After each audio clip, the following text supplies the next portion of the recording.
ورنگل میں Urdu journalist welfare ایسوسی ایشن کے زیر اہتمام جشن یوم پیدائش مولانا ابوالکلام آزاد، یوم تعلیم و یوم اقلیتی بہبود منایا گیا۔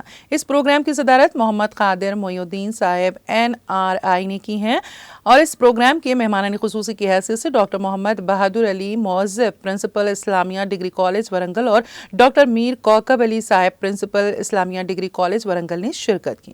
اس پروگرام کے مہمان خصوصی کی حیثیت سے امام الہند بھارت رتن مولانا ابوالکلام آزاد کی زندگی پر روشنی ڈالی اور خطاب کیا۔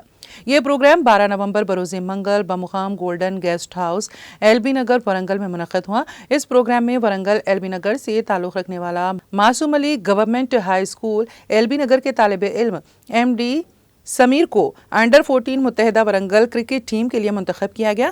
PDS نے کہا ہے کہ سمیر اس ماہ کی 14 سے 17 تاریخ تک ضلع جوگلامبا گدوال میں ہونے والے ریاستی سطح کے انڈر 14 کرکٹ مقابلے کے لیے متحدہ ورنگل کرکٹ ٹیم کی نمائندگی کریں گے۔ اس موقع پر ریاستی کرکٹ ٹیم میں شامل ہونے پر تہنیت کی اور سب نے مبارکباد دی۔ پروگرام کی نظامت محمد اسماعیل ذبیحہ نے کی۔ اردو جرنلسٹ ویلفیئر ایسوسی ایشن کے ورکنگ پریزیڈنٹ محمد مرزا فتح اللہ بیگ المعروف محمد ریاض نے مہمان خصوصی کی حیثیت سے تہنیت پیش کی اور پروگرام کے اختتام پر تمام شرکاء کا شکریہ ادا کیا۔